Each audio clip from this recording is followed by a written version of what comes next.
It's tax season, and at LifeLock, we know you're tired of numbers. But here's a big one you need to hear. Billions. That's the amount of money in refunds the IRS has flagged for possible identity fraud. Now here's another big number. 100 million. That's how many data points LifeLock monitors every second. If your identity is stolen, we'll fix it guaranteed. One last big number. Save up to 40% your first year. Visit LifeLock.com/podcast for the threats you can't control. Terms apply. The Roger Stone Show on the Red Apple Podcast Network. Welcome.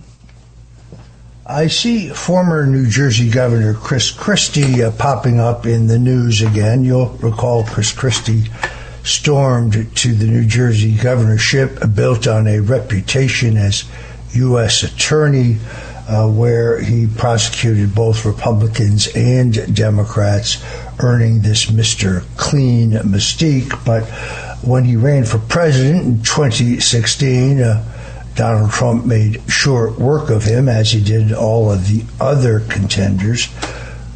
Christie dropped out of the race and endorsed Trump formally. They had some relationship because Governor Christie was close to Donald Trump's sister, Marianne Trump Barry, a very highly respected federal judge in New Jersey. And at that point, Chris Christie became head of Donald Trump's transition team.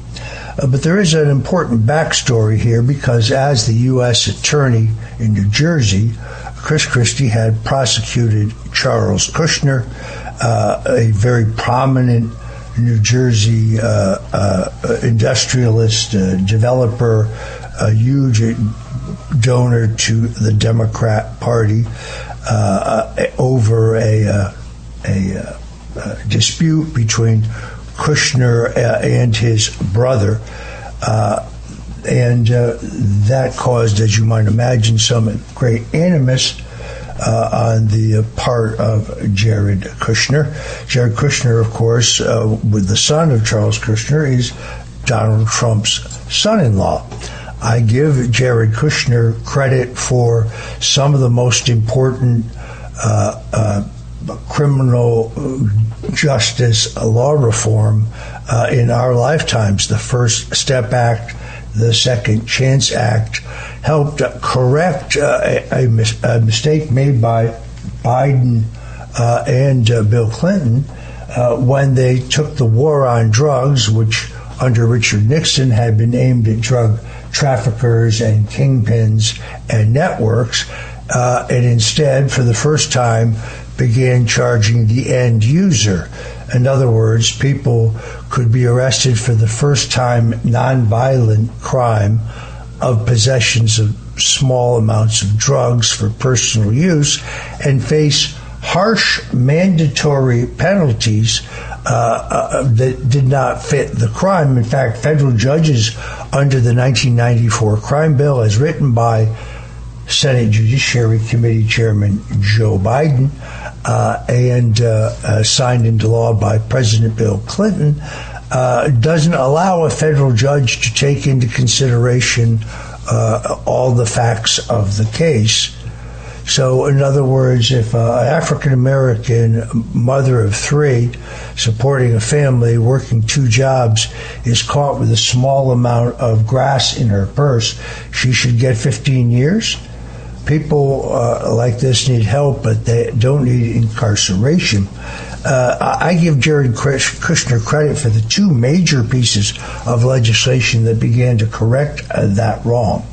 But this week, Chris Christie pops up, and I see in an interview, he says that Jared Kushner's dad, again, Jared Kushner, the president's son-in-law, also working as an envoy, special envoy for peace, put together the Abrams Accords, which I think is an extraordinary diplomatic achievement for his father-in-law, said that Christie said that Kushner had him removed from Trump's transition team, claiming that Christie should have let the rabbis handle the matter. In other words, the dispute between Charles Kushner and his brother should have been settled in rabbinical court. Charles Kushner, of course, pardoned by Trump. Let's cut to the chase when it comes to Chris Christie. New Jersey politics is like a carnival midway where the games appear simple, the prizes glitter enticingly, and the operators insist everything's on the up and up, yet I'm a veteran of many New Jersey wars, having run the state for Ronald Reagan in 1980 and 1984, having successfully helmed the election of Thomas H. Kane Sr. as governor and guided his re-election. My experience in the state goes as early as helping Jeffrey Bell topple liberal Republican Clifford Case in the Republican primary. So it's a state that I know well. The most expensive House race in history was the re-election battle of one Matthew J. Ronaldo, who had an urban and Democrat-leaning district, but had been a fixture in New Jersey politics. He had a hard-charging, multi-million-dollar challenger who I helped him repel. So it's a state that I know well. The Christie brothers were raised in Newark. There's two of them, Todd and his brother Chris, and their story is an extraordinary one. The Christie brothers, as I say, were born and raised in Newark, later in Livingston, middle-class household. Their father, Bill, worked as a Wall Street accountant, while their mother, Sandra, served as a receptionist. Like many ambitious families, the Christies were focused towards achievement advancements. Christmas pursued the path of politics and law, running early before he became governor to be a freeholder in Morris County, losing that race, while Todd gravitated towards Wall Street. Both brothers attended the University of Delaware. Chris built the resume of a future political combatant, as we know, while his brother Todd entered the trading pits where fortunes were made and lost at dizzying speed. Todd Christie eventually rose through the ranks of a company called Spear, Leeds, Kellogg Specialists and became its chief executive. Now, Goldman Sachs purchased that firm for in 2000 for more than $60 billion. Todd Christie, Governor Chris Christie's brother, walked away with $60 million. Now, $60 million is a striking figure. It's the kind of windfall that transforms a Wall Street career into a permanent seat at the table, a so-called a master of the universe. Yet that celebration regarding that payday would encounter some problems. You see, in 2005, the Securities and Exchange Commission would charge specialist traders connected to the company, Spears, Leeds, and Kellogg, that's Todd Christie's firm, with civil fraud for engaging in practices that enticed enriched their firms while advantaging their customers. Todd Christie was among those initially charged. Regulators said that between 1999 and 2003, Todd Christie participated in more than 1,600 improper trades involving major corporations, including IBM, AOL, Time Warner, and AIG. So according to the SEC, these maneuvers produced roughly $1.59 million in profits for the firm, while investors absorbed about $1.4 million in additional losses. Now, one might reasonably assume such allegations would attract the attention of prosecutors, and indeed they did. 15 of 20 traders who were initially charged in the United States Attorney General's office in the Southern District of New York for a penalty that was up to 10 years, but Todd Christie was strangely enough not among them.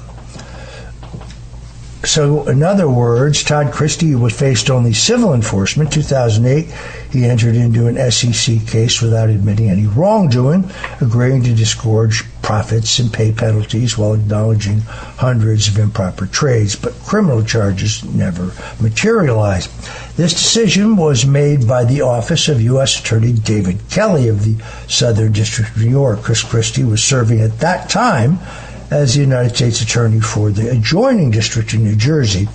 But, of course, he had no formal jurisdiction over the matter, but there is the official explanation, at least. Yet, politics, like comedy, depend heavily on timing. 2 years after Todd Christie escaped criminal prosecution, Chris Christie's office as U.S. Attorney awarded David Kelly, now in private practice, a lucrative corporative monitorship connected to deferred prosecution agreement involving a company called Biomet Orthopedics. The assignment required Kelly, the former prosecutor, to oversee corporate compliance reforms following allegations that the company had paid kickbacks to doctors. I tried to explain this to Olivia Nuzzi, then I think of New York Magazine, but she didn't have the courage to point out this strange anomaly. Monitors of the kind that Christie gave to the prosecutor who let his brother walk are not modest gigs. They can generate millions and millions of dollars of legal fees. Now, the exact value of Kelly's appointment was never made public, but it is safe to say that millions of dollars of fees were generated. Yet the pattern of lucrative conservatorships under Christie's watch is not just the troubling story of David Kelly. In another prominent case, he actually chose to appoint former U.S. Attorney John Ashcroft as a corporate monitor in a settlement regarding medical device manufacturer Zimmerman Holding. Ashcroft's firm reportedly earned up to $250 million. He also gave one to Dave Sampson. Dave Sampson was a Port Authority, chairman of the New Jersey Port Authority, a brilliant lawyer, but his campaign crashed when it turned out that he had pressured United Airlines to create an airline, a flight that would go from Newark to his vacation home in Columbia, South Carolina. For that, David Sampson, close advisor to Chris Christie, would go down. So there you have it. There's the kind of first step. Chris Christie, in other words, rewards a federal prosecutor into not facing criminal charges in a case in which virtually everyone else who did the same thing was prosecuted. But that's just the beginning of the Chris Christie story. When we come back on the other side, I'll tell you the other part. The Roger Stone Show on the Red Apple Podcast Network.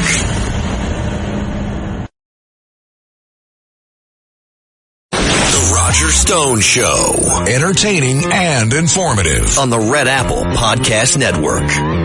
People may not remember this, but right after Donald Trump was nominated for president, most improbably in 2016, his choice for vice president narrowed down to former Speaker Newt Gingrich, Mike Pence, the governor of Indiana, former congressman, and New Jersey Governor Chris Christie. Of those three, I think Trump needed some reassurance in the evangelical and establishment party base that he was indeed a conservative. And of those three, the best choice was taken. He turned out, of course, to be a Quisling. You can look that up. But had that happened, the campaign would have gone down in flames because the George Washington Bridge closure issue would have hit the fan, I suspect, earlier than it did. Now, knowing George Washington Bridge matter, just remind everybody, as vengeance against a Democrat mayor whose city was on the edge of the river, Chris Christie, it is alleged that Chris Christie's aides closed a lane of traffic to cause a giant traffic backup in this mayor's town. This is a time when many Democrat mayors were buckling under to pressure to support Christie's reelection. Although Christie himself was never charged, my knowledge of him and his operations indicates me to believe that as a control freak with a mean streak, that there's very little chance that he didn't bless at a minimum or know about what happened. Bridget Ann Kelly, a very nice woman, deputy chief of staff, was among of those who faced charges. Also, Bill Baroni, very promising state senator, very, very capable, had a great political future against him. He also was blamed. David Wildstein, a man I have known since he was Harold Stassen's campaign manager, a very resourceful fellow, but there is no way that any of them would have proceeded in that regard. Wildstein, by the way, is now over at the New Jersey Globe, where he does a great job of covering New Jersey politics. So all of these people, all of whom I happen to know to be good people, took the rap for something that I'm convinced that Chris Christie, at a minimum, blessed.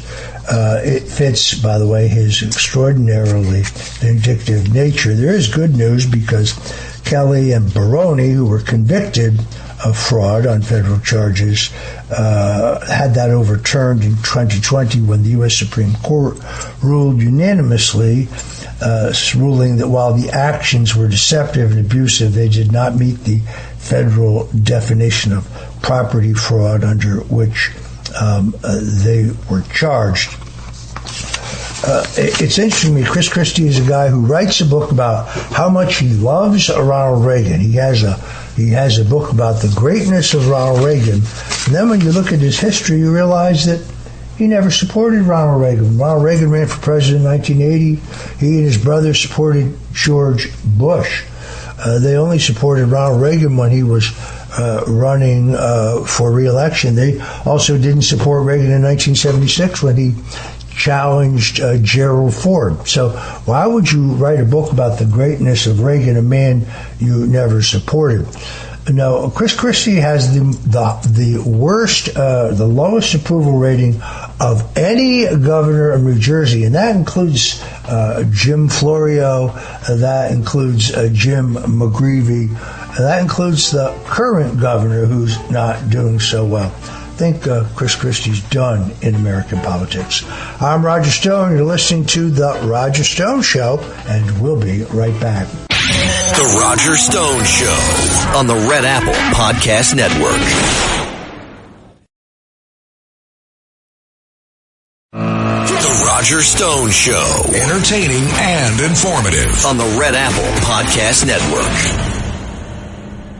You know, one of the larger problems that President Donald Trump faces regarding the entrenched federal bureaucracy is the U.S. Senate custom of blue slipping. What this means is that any nominee for U.S. attorney must have at least the acquiescence of the Democrat and Republican senators from that state. There's no law that requires that. There is no Senate rule. It is merely a custom. Now, as you might imagine, the Republicans, even in states that had two Republicans in the Senate, voted to confirm all of Joe Biden's nominees for U.S. attorney, even though some of them, when it came to experience or political view, were pretty far out there. But Democrats are not returning that courtesy as they stonewall any and every nominee of Donald Trump, no matter how extraordinarily qualified they may be. What happens then is interesting. The president, for example, supported Eric Siebert for the position of U.S. Attorney for the Eastern District of Virginia. He was recommended by Republican Governor Glenn Youngkin, but in that case, the two senators, both Mark Warner and Tim Kaine, remember him, he ran for vice president with Hillary Clinton, acquiesced in his appointment. Although the Senate did not take it up, he was then installed in the position by the federal judges in the district. The law does say that if there's a vacancy in a U.S. attorney's office, that they have the authority to fill it. The president has the authority to appoint to all vacancies. He also has the authority to fire anyone and appoint somebody different.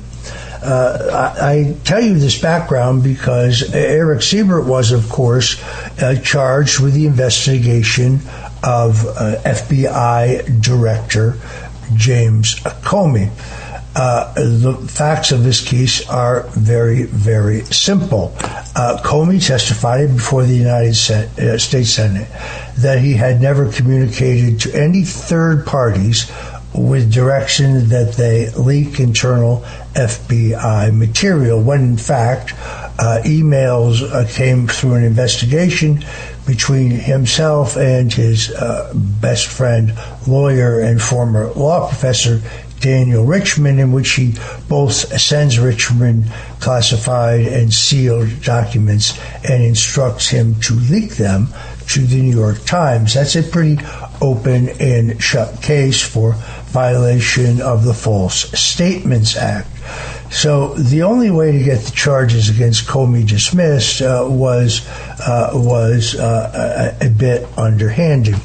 You see, the problem here is that Eric Siebert failed to disclose that he had a conflict of interest. Eric Siebert could not pursue this case because his father-in-law, that is to say his wife's father, was the godfather to former FBI Director James Comey's kids, and had also represented James Comey as an attorney. That's a glaring conflict of interest, which Siebert never disclosed. But more importantly, Siebert had assigned a prosecutor to prepare a 50-page brief on why FBI Director James Comey should not be prosecuted in this matter.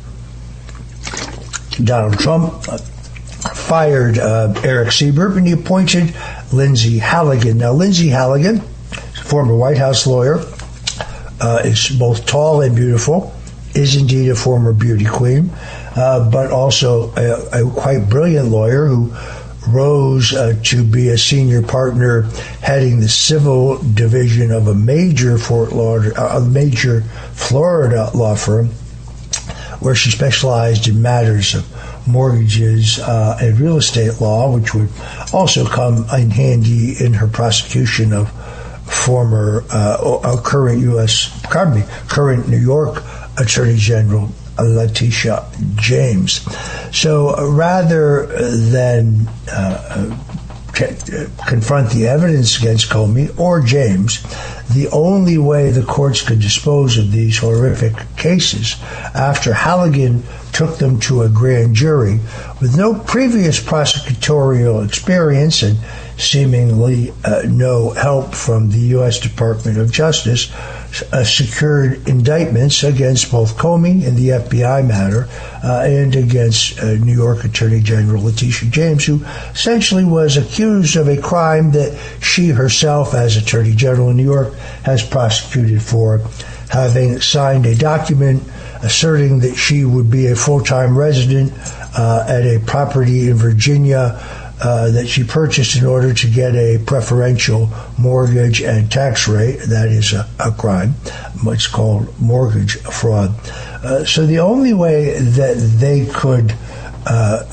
could handle these two first cases where leftists who tried to torture Donald Trump were held accountable for their own crimes. It's not about revenge and retaliation. It's about justice and accountability, was for the judges in this jurisdiction to throw out the appointment of Lindsey Halligan.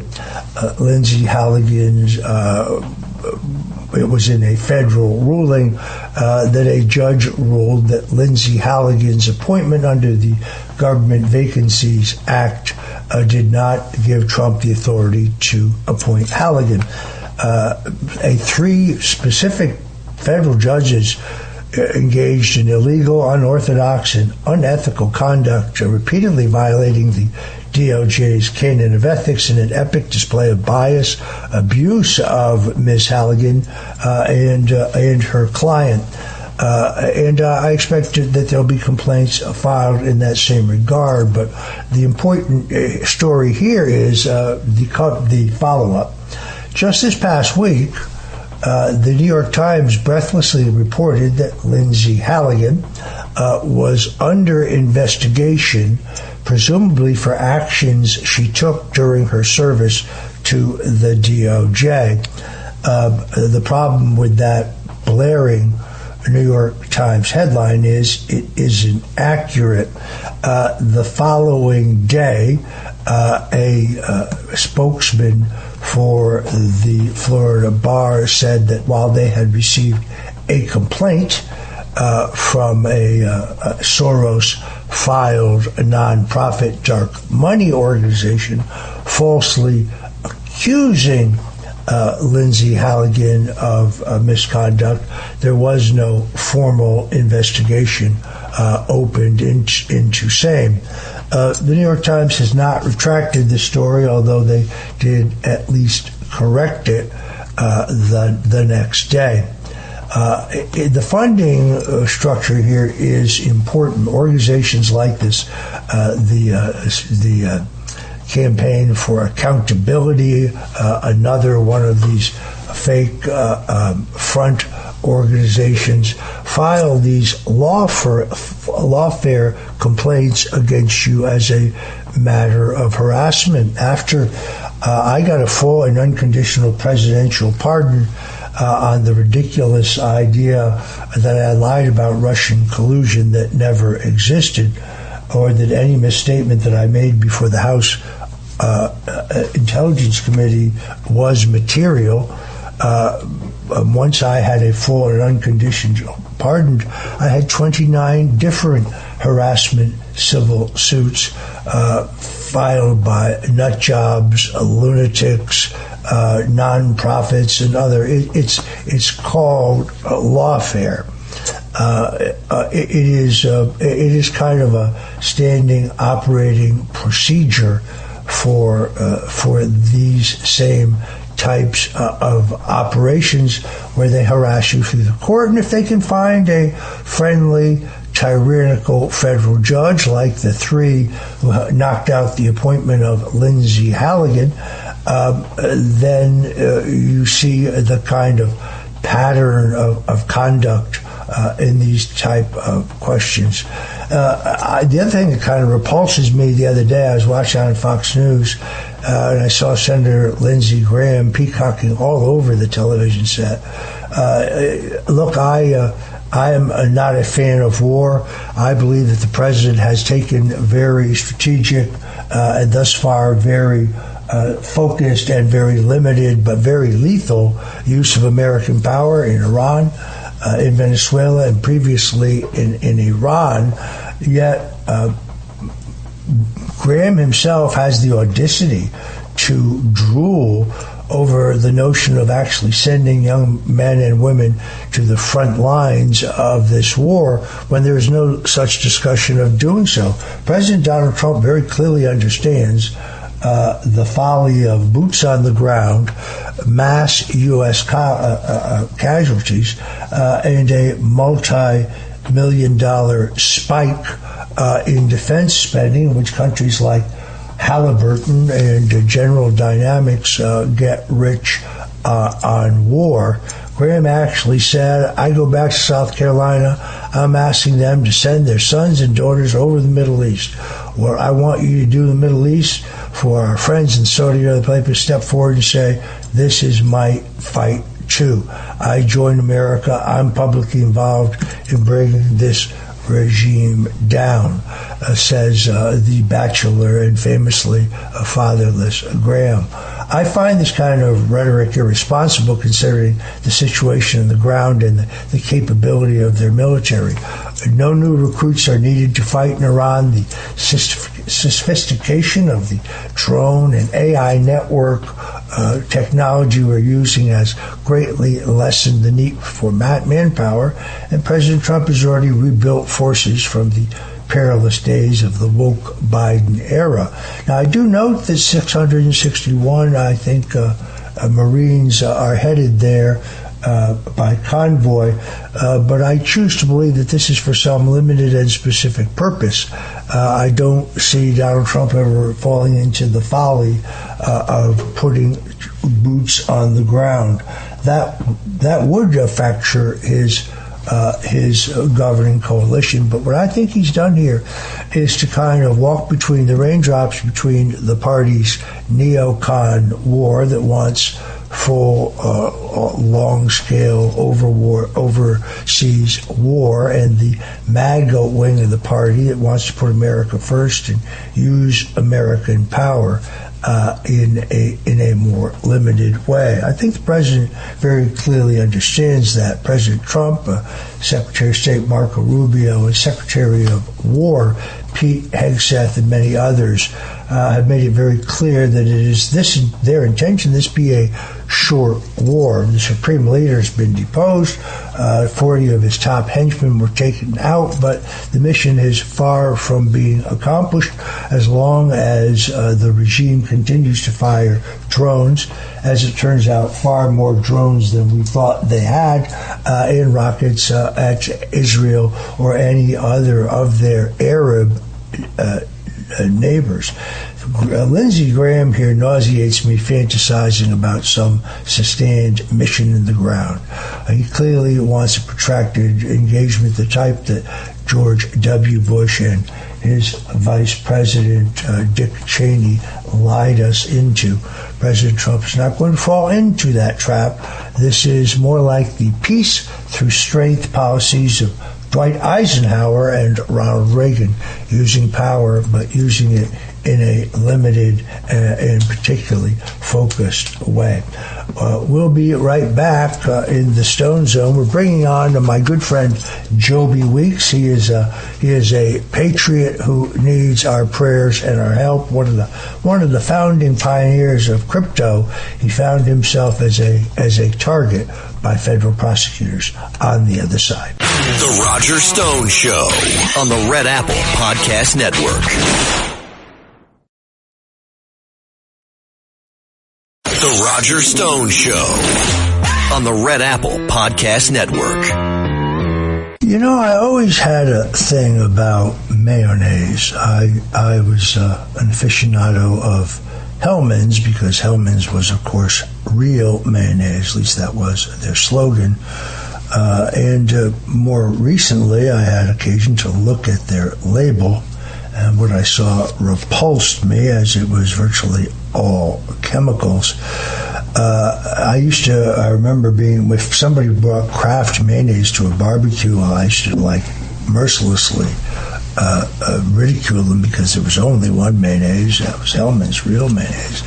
I then discovered Duke's. Duke's is kind of a southern style mayonnaise. Has a bit of a different tang in it.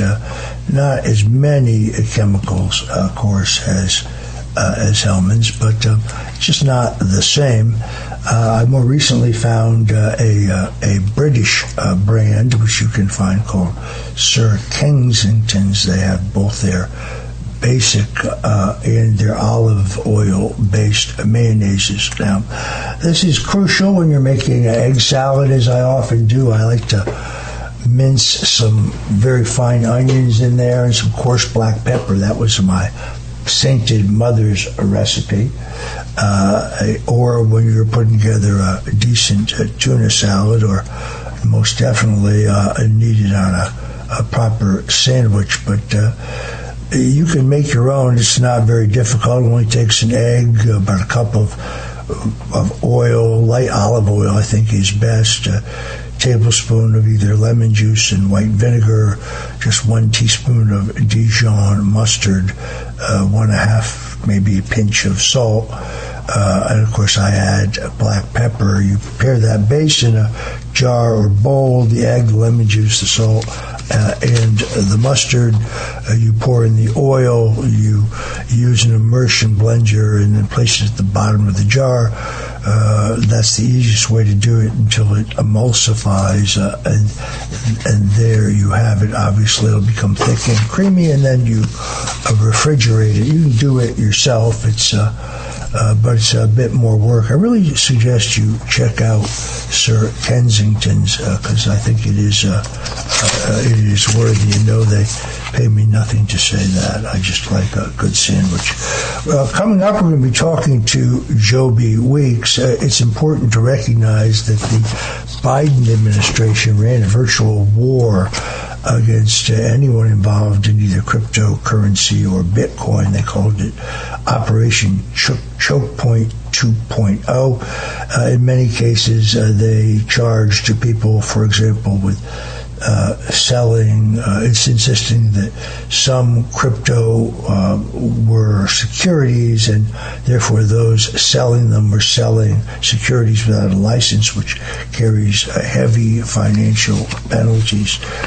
They were obviously pressuring banks to limit their crypto involvement. They increased actions against many in the crypto space. Now, that is not to say that everyone in the crypto space was honest and didn't violate the law, but I know some chilling tales of many who did not. People who were charged in the Biden administration, but who, under the new regulation of crypto and Bitcoin put forward by the new Trump Justice Department, would not be targets of prosecution. Yet veteran prosecutors in the Eastern and Southern District of New York refused to drop those charges.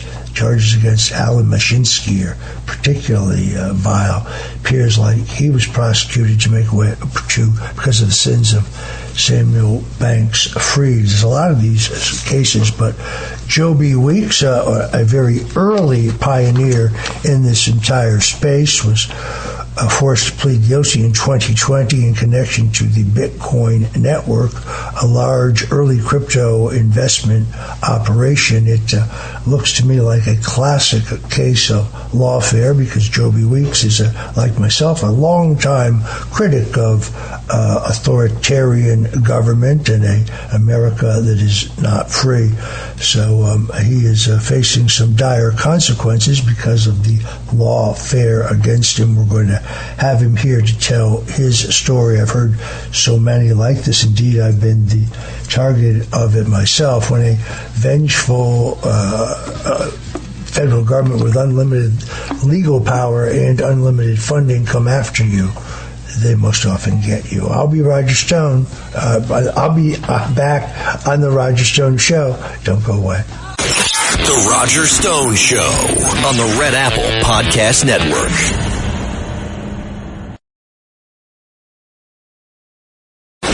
Roger Stone Show. Entertaining and informative on the Red Apple Podcast Network. Well, of course, the Iranian regime warned any attack on them, they would try to close the Straits of Hormuz, where somewhere between 25 and 40% of the world's oil must flow. On this show last weekend, General Michael Flynn said he thought the U.S. Navy was more than sufficient in keeping the straits open. The regime continues to use both rockets and drones, but I think it's just a matter of time before the president gets the straits open.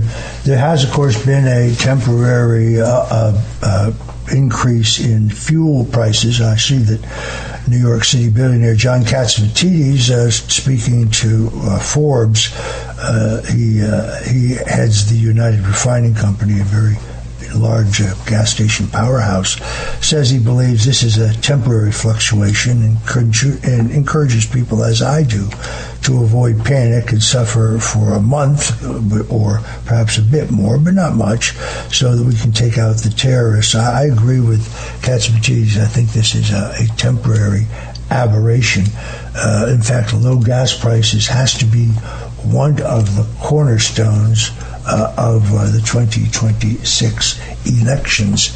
So I think that is an accurate analysis. We are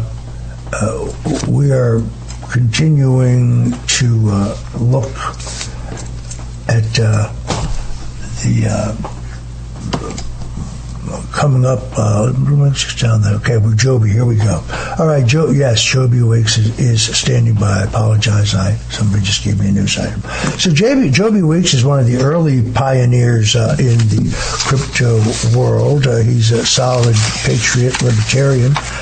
His story is a horrific story of governmental overreach and jackbooted authoritarianism. Joby, welcome to the Roger Stone Show. Well, it's great to be here, Roger. Thanks for having me on. Someone's just handing me a story on you. I apologize for getting distracted there. To tell us a little bit about your family, first of all. Sure. Well, Prince Henry Sinclair came over 100 years before Columbus in 1392 and mapped out America, the United States, from Boston all the way up to the St. Lawrence River. And then they came over on the Mayflower and were part of the Pilgrim crew. And, they were officers in the American Revolution. In fact, Arthur Sinclair was one of the 10 presidents that we had under the Articles of Confederation. We had 10 presidents before George Washington from 1776 to 1787. And then Washington was actually our 11th president, first under the Constitution, but the 11th president of the United States. So my dad was a history and economics teacher, and when he told me that there was guys like John Hanson, Thomas Mifflin, and Thomas McKean, and Elias Boynet, and of course Arthur Sinclair, I was shocked to find out that was a piece of history that a lot of people in a lot of schools weren't taught. My great-grandfather was Secretary of War under Presidents Harding and Coolidge. He was on the Monetary Commission that actually passed the Federal Reserve Act back in 1913. He was, his son Hornblower and Weeks financed Boeing and Lockheed Martin and all that kind of stuff. And then his son, Sinclair Weeks Jr., he was the Secretary of Commerce under President Eisenhower. So I grew up on the East Coast, into this political family, the blue blood Republican establishment. And my dad became a Christian, and he decided to go to Colorado to be ski patrol. And so I was born in Colorado. He and my mom met in Steamboat. And but he kept me up on the family history, and I would go to these events called like the Sons of the American Revolution, or CAR and DAR and SAR, etc. And in fact, we have an organization called the Anderson House. It's the Society of the Cincinnati there in Washington, D.C. So it's cool to know that, the family's been here and helped create this great country, and I'm wanting to do my part in helping restore the Republic. So tell us this sordid tale about your embarking into the crypto world and how federal regulators and then prosecutors have sought to destroy you. Yeah, it's a crazy story of lawfare, and if anybody knows about lawfare, it's you and President Trump and Michael Flynn. I remember watching Sean Stone's video that he did on you guys dealing with the lawfare called All the President's Men. And so it resonated with me. Back when nobody knew what Bitcoin was, I was part of an organization called the Liberty Dollar, and we were minting gold and silver coins. We minted hundreds of millions of dollars of lawful money, not legal tender, but actual gold and silver coins, and had about 20,000 merchants that would accept our money for their goods and services. And then Bitcoin came out, and because we had the mint, nobody knew what a Bitcoin was, so we designed the Bitcoin logo, and on the back side of these, we called them cold storage coins, we would laser etch the private key to the coin. So you had a fireproof and floodproof Bitcoin wallet, And those things went viral. The whole world now has seen the Bitcoin logo. It's a very famous image. And so I was very excited about the technology behind Bitcoin, the blockchain, how with this distributed ledger we can send value across the internet without having to go through a trusted third party like a bank or a government. And it's permissionless and it's open source.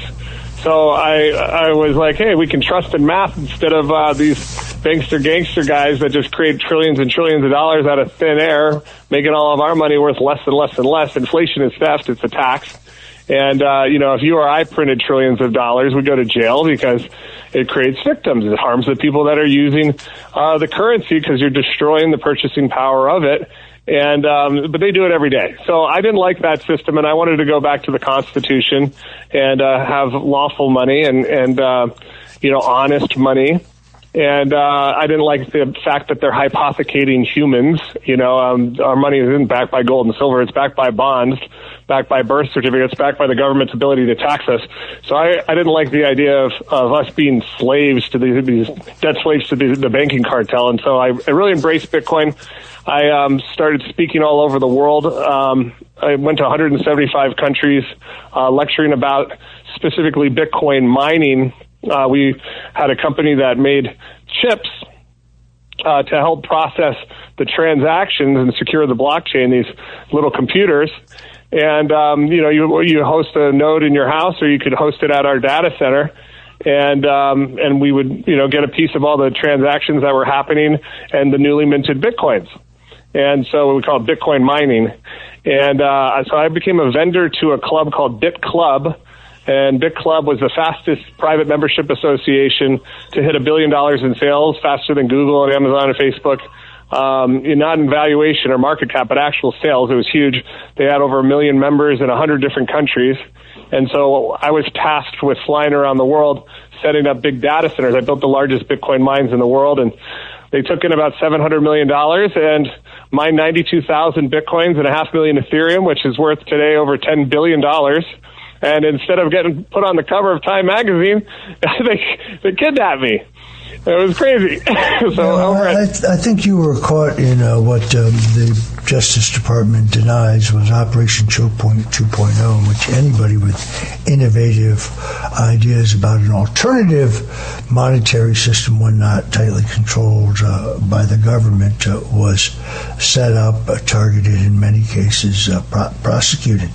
I mean, Bit Club, as I understand it, operated legitimate mining hardware, meaning the project was not entirely fictitious, as federal prosecutors claimed. Between 2014 and 2019, cryptocurrency regulation was still evolving, and many projects sold mining contracts or hash power shares. This was not uncommon. Your business structure was not common. No, I think you were targeted in a classic case of overreach.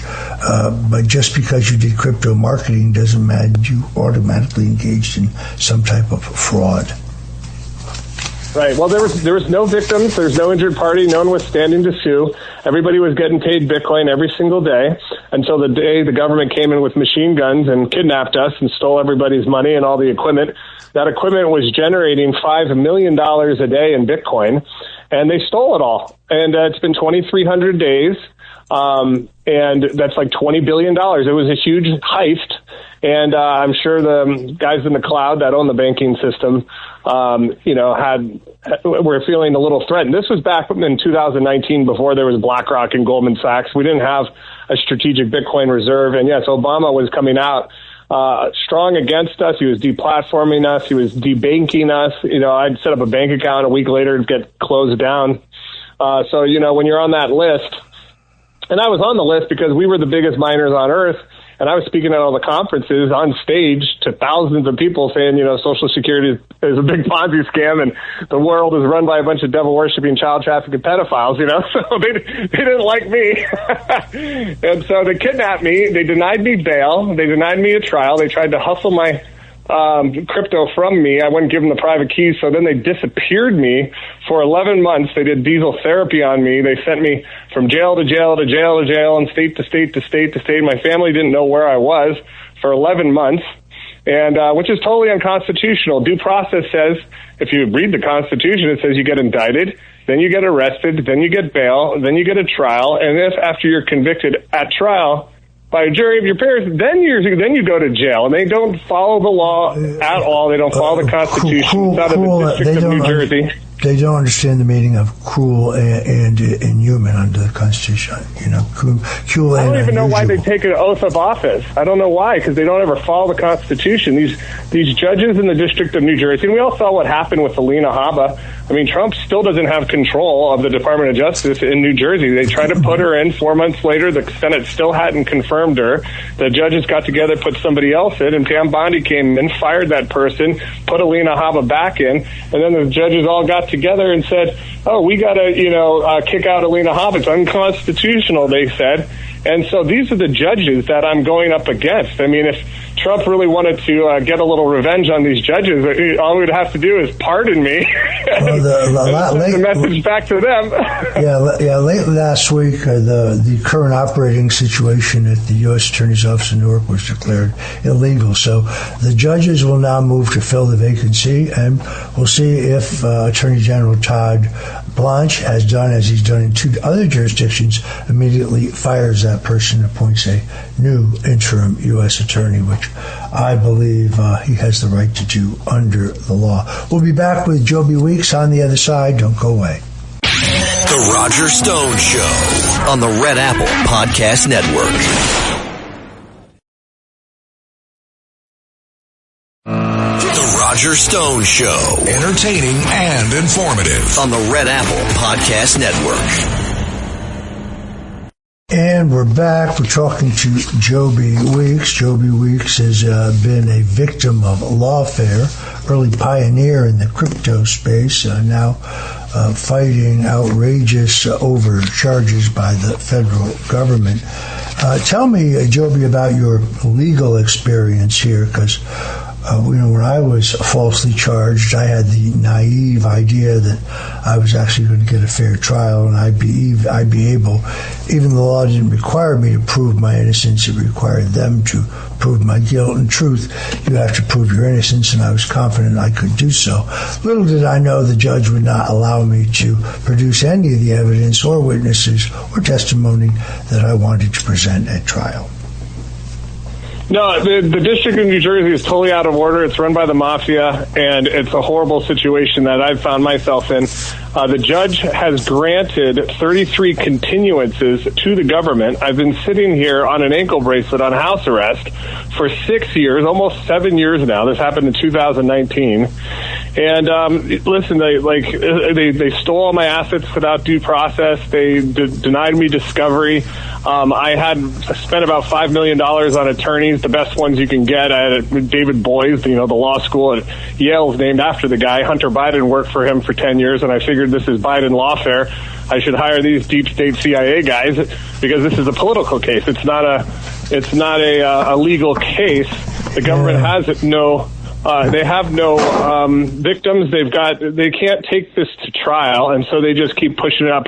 So after doing that, I fired everybody. I decided to bring Alan Dershowitz on to write a white paper on this, since he's been a constitutional scholar at Harvard for 50 years. And I decided to write my own motions in a way that they're formal complaints. When you submit a complaint to the government, an officer of government, if they do nothing about it, it's called a misprision of a felony, and they become accessories after the fact. So 3 prosecutors quit, 3 more jump on, they read what I wrote, they quit. 3 more jump on, they read what I wrote, they quit. 3 more jump on. I've gone through 12 prosecutors now. I'm sitting here. I can't get fresh air or sunlight. If you go to freejoby.com, you can watch the documentary that Mickey Willis made at freejoby.com. But I can't go anywhere, do anything, have a job, can't have a computer, use Bitcoin. The Constitution guarantees you a speedy trial, so it is obvious that the government doesn't really want to try this case. No, they've made so many loopholes to violate the Constitution. You get a speedy trial unless it's a complex case, and then the judge rules that on ends of justice ruling, and she waives your speedy trial for you. And then they say you have a right to bail unless you're a flight risk, and you have a right to bear arms. It shall not be infringed. It doesn't say unless you're a felon. So they make all these loopholes to violate our rights. Sadly, I think some of the lawyers you paid were glad to see you convicted and happy to take your money, but that's a whole different question. The two kinds of lawyers, they're the former federal prosecutors. They always believe that their client is guilty and their job is to just negotiate the best deal. And then there's a criminal defense lawyer. There's a handful of them in the country who are truly courageous and who will do anything and everything perfectly lawful to get their client off. There's a huge difference. Joby, give us that email address one more time so people can check it out. Sure, it's www.freejoby.com, freejoby.com. If you go there, you can read a little bit about what's going on, watch the 20-minute film. And I brought on Peter Tipkin now, one of Trump's buddies since they were 15 years old. He's one of his attorneys, and he's filled out all the paperwork to ask for a pardon as well. So pray for me. April 16th is another court date I've got coming up here in a month, and I'm trying to get this thing behind me as soon as possible so I can be a great father and get back to working on making America great again. Look, I was saved from federal prison only because I'm redeemed in the blood of the cross. So Amen. I pray for you, my brother Joby Weeks, a great patriot, much maligned patriot facing serious jail time when he did nothing wrong. You're listening to The Roger Stone Show right here on the Red Apple Audio Networks, and we'll be right back. The Roger Stone Show on the Red Apple Podcast Network. The Roger Stone Show, entertaining and informative on the Red Apple Podcast Network. On December 7th, 1941, was, of course, the horrific surprise attack on Pearl Harbor. Some historians have argued, now looking at the number of records, that this may not have been as big a surprise to Franklin Roosevelt as we've been led to believe, but the USS Arizona was among those battleships attacked in the Pearl Harbor attack. That was a day that 1,770 American sailors and Marines who were aboard the USS Arizona died. 106 of that deceased crew has been identified. Most died and are still entombed within the sunken battleship that became their final resting place. Approximately 85 or more of the crew were removed from the ship in 1942, never identified and reburied with commingled graves 10 miles from Pearl Harbor, simply marked unknown. Others who died on other battleships' remains have been appropriately identified by the Department of Defense, now the Department of War. This situation regarding the USS Arizona was unacceptable to a man named Kevin Kline. He's a nephew of one of those sailors who perished that day, and he began asking why the unknowns from the USS Arizona have not been identified. The government's answer: it costs too much, it'll take too long, finding all the surviving family members and getting their DNA reference samples is too onerous. But Kevin took on really a one-man mission for justice in the name of those who perished on the U.S. Arizona, launching something called Operation 85, a non-profit mission that challenges bureaucracy, tracked down families across the United States, and forced movement in one of the great unsolved stories of World War II. There's good news behind this setup. Kevin Kline has been our guest on several occasions talking about this important effort that he has undertaken to properly identify those who gave their lives in the name of their country, those unknown soldiers on the USS Arizona. And now, good news just in time, I hope, for the 85th anniversary of Pearl Harbor, also the day my wife and I got married. Kevin Kline, welcome to the Roger Stone Show. Good afternoon, Roger. Thanks again for having me. It's great to hear your voice. So this has been an uphill fight, as you have argued with bureaucrats and submitted all kinds of studies and papers and tried to get the public whipped up to support your effort for justice. Tell us where things stand.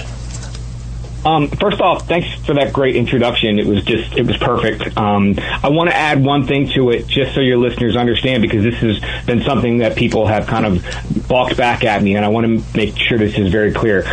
This project to identify the unknowns is not in any way touching the sunken battleship. We're not disturbing the ship. We're not disturbing the memorial there at Pearl Harbor. This is, again, just want to make clear to your listeners that we're not disturbing the ship. These are now, we believe, 141 unknowns associated with the USS Arizona and Pearl Harbor that were buried 10 miles away in these commingled graves. And like you said, we started this April 3rd, 2023 was the first day I said I'm doing this. And it's funny, I have no background in history, DNA, science, anything involving what I got myself into the past 3 years. I'm just, I'm a business owner, husband, dad. I live here in Northern Virginia. And I was just really, really infuriated when the government said it would cost too much and take too long to find these families. And that answer to me basically meant they're never going to identify them. These guys are going to be left as unknowns forever because just the government felt it was too hard. So I just decided one day I was going to do it, Roger. I didn't know how. I didn't know what I was going to do. I didn't know what direction it was going to take me. But I just kind of jumped in and went after it. I knew I had to find families. And, we did many different ways of trying to find them, and one of the most successful ways was actually working with the media. And you allowed me to come on here today to take a victory lap because we did get to that threshold that is going to potentially start identifying these unknowns. But I want to make sure that your listeners also know how grateful I am for you and everything that you have been involved with it from day one. Many people invited me on the radio shows over the last 3 years. Many people wrote articles about what I'm doing. And you did all that as well, but you were the only person that also said, how can I help? And not only did you say that, but you backed it up and really got involved. You opened many doors for me politically along the way. And I unequivocally can say, had it not been for Roger Stone, many of these doors wouldn't have been open. So I'm very grateful for what you did behind the scenes for opening many doors for me. Well, I appreciate that. Now, correct me if I'm wrong, the remains of others who perished on other ships have long been identified, correct? Yeah, they started a project in 2015 for the USS Oklahoma, and there were, I think, approximately 400 unknowns that were buried similar to the USS Arizona in the exact same cemetery. And it was a survivor of the USS Oklahoma that did similar to what I did, and he did it for years. He didn't have the internet. He didn't have texting and all the technology that we have with websites. He was writing letters and trying to get family members to turn in DNA, and eventually in 2015 they had enough DNA on file to begin the USS Oklahoma project, and they were very successful. I think they've identified about 370 of the 390 unknowns. So that project was very successful, and that's what inspired me to say, hey, there's these unknowns from the Arizona. It's the most iconic battleship in the naval history. Like, when are we going to do these guys? And the answer was no. But so they always had the ability to do it. They just felt it would be too much money and too much time because there were so many families to find for the Arizona because there was so much loss of life on that ship. I know that Senator Tommy Tuberville became a champion of your cause. What is the government's position now in terms of getting this finally adjudicated? Complete 180. I was told about 6 or 7 months ago that when I asked them, we were getting very close, I said, did you ever think I would do this? And their honest answer was no. They did not believe that we would be able to find enough families, that the families would be interested enough to give DNA, and they didn't really feel that the families would be excited about this or want to participate. And so, obviously, over the last 3 years, we proved them wrong. Now, they have everything they need. Obviously, I did all the work. I paid for everything. I funded the mission. I put my business on hold. But now, with all that DNA on file, they're ready and willing to take the work that I did and move forward and identify these unknowns from the Arizona. Yeah, this has been a masterful undertaking. This has really consumed your life, has it not? For 3 years, absolutely. I mean, yeah. Your kids have to be sick of hearing about this. Roger, I would pick up the phone in line for a roller coaster at Hershey Park on Saturdays. I mean, I'm just, at Christmas Eve, I'd pick up the phone. Whenever a family member called, whenever my phone rang, I picked it up. I think my family just got used to it. They knew I was saying the same spiel and saying the same thing to all family members, and we just kind of had it down pat and would answer questions for them. But you're right. It really took up my life for 3 years. It does prove what my good friend General Flynn says, which is that one person taking action, local action, can have a national impact. And in this case, you have done exactly that. You also, unfortunately, have gotten the taste up close of federal bureaucracy, which can be one of the most frustrating things imaginable. If people want to read more about your project, where can they go? Our website is ussarizona.navy, Navy, or you can just Google Operation 85. It's all over the place. And we are a 501c3 nonprofit, so if somebody would like to donate to our cause, that would be great as well. But we're really excited that it looks like for the 85th anniversary, we're going to have, definitely, maybe not all these guys identified at that point, but we're definitely going to begin disinterments this fall. That was announced by the DPAA, and hopefully soon we'll be having identifications after that. Absolutely stunning. This is great news. I'm very excited that you've achieved what the democratic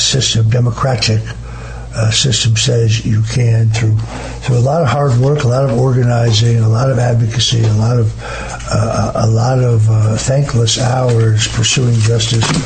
These USS Arizona families, I think, owe you an enormous debt of gratitude. There's your own family connection, of course, but you have taken on City Hall and you have beaten them, and I give you credit for that.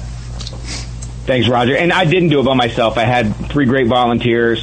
I had wonderful people like you that stepped up behind the scenes. So once this thing got moving, there was a lot of people that also kind of jumped in and helped as well. So and I'm very thankful for everyone that did. All right, many thanks. Thank you, Kevin Klein, who runs the Operation 85 project. This was a great week. We had the kickoff of the South Jersey chapter of the Italian American Civil Rights League. The Atlantic Ocean was shimmering just below the windows of a place called Casa Calabria in Fort Lauderdale. It was a packed house of those joining the Italian American Civil Rights League. This is a nonprofit which no one is making money. Everyone involved is a volunteer. There is no overhead, no plush offices, no paid consultants. Even those who built the website have donated their time. And our goal, quite simply, is to preserve Italian American culture, to continue to recognize the extraordinary contributions made by Italian Americans to this country, not all of which are, of course, culinary, but those were among the greatest ones. So I was very pleased to be honored at this event. There are those who would just erase our history, erase our culture, and I find that as a vile idea. On the other hand, if you look at it from a scientific point of view, the subgroup of American voters that gave Donald Trump the highest percentage of their vote are Italian American males. That is a fact. So while they try to pull down statues of Christopher Columbus and change that to Indigenous Peoples Day, President Donald Trump reversed that in an executive order of declaring Columbus Day as a federal holiday. Again, you can find us at iacrl.org if this interests you further. It was interesting that when you look at politics today, you see African Americans are active and Cuban Americans are active and Chinese Americans are active and Muslim Americans are active, and that is as it should be. On the other hand, Italian Americans are not active, and I think that is important to have a vibrant democracy. So I'm proud to be part of this group. We have honored a number of luminaries in the past. Robert Davi, the singer, is one of our honorees. Joe Piscopo, and many others. It was a great evening, and I got to admit the meatballs were absolutely outstanding, even better than my mother's. All right, I think we are out of time. Thank you for joining us today on the Roger Stone. Pardon me, I take it back. We do have one more shot at you. I was moving to the exits a little too soon, but we'll be right back on the other side. Listen to the Roger Stone Show. I'm anxious to get that martini and the Sunday sauce that I put on this morning. It's been cooking about 4 hours on low heat. We'll be right back. The Roger Stone Show on the Red Apple Podcast Network. The Roger Stone Show. Entertaining and informative on the Red Apple Podcast Network. Welcome back to the Roger Stone Show. You know, I admit it, I'm a giant aficionado of pizza. I'm particularly about it. I really have spent my whole life seeking the pizza of my childhood. When I grew up in the grittier, more industrial part of Norwalk, Connecticut, a short bike ride from where I lived was a restaurant called Phil Baker's. Phil Baker had been a prize fighter, and this was his place. He was a welterweight, active in the 30s, and his pizza was absolutely extraordinary. I would literally count my nickels, dimes, quarters, and pennies until I had enough to pay for a large sausage pie, and I would go there by bicycle with my cousins.